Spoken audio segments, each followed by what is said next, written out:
Après 2 semaines de campagne électorale, une campagne qui, globalement, s'est déroulée sans incident majeur, c'est la pause aujourd'hui. Au Togo, 24 h avant le jour du vote, le législateur a fixé la journée du silence. Celle-ci est le temps de réflexion de l'électeur qui, après avoir écouté les candidats durant 2 semaines, se donne un temps de réflexion pour faire le choix avant le vote.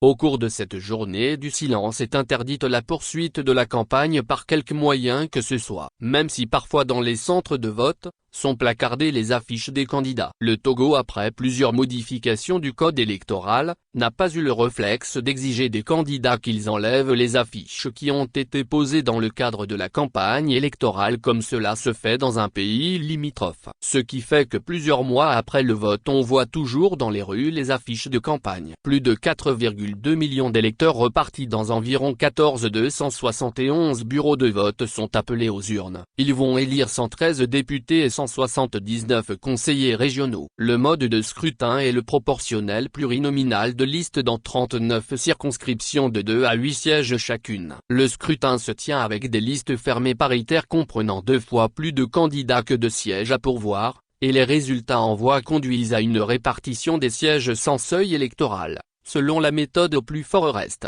Les bureaux de vote seront ouverts à 7 h pour fermer à 16 h. Après le dépouillement, les résultats sont acheminés dans les CELI. Des réceptions des procès-verbaux en provenance des CELI, la CENI procède à la proclamation des résultats provisoires au plan national, au plus tard dans les 6 jours qui suivent le ou les scrutins. Au terme du recensement général des votes et de la proclamation des résultats provisoires, la CENI adresse à la Cour constitutionnelle ou à la Cour suprême pour les régionales, dans un délai de 10 jours au plus tard à compter de la date du scrutin, un rapport détaillé sur le déroulement des opérations électorales, l'état des résultats acquis et les cas de contestation non réglés.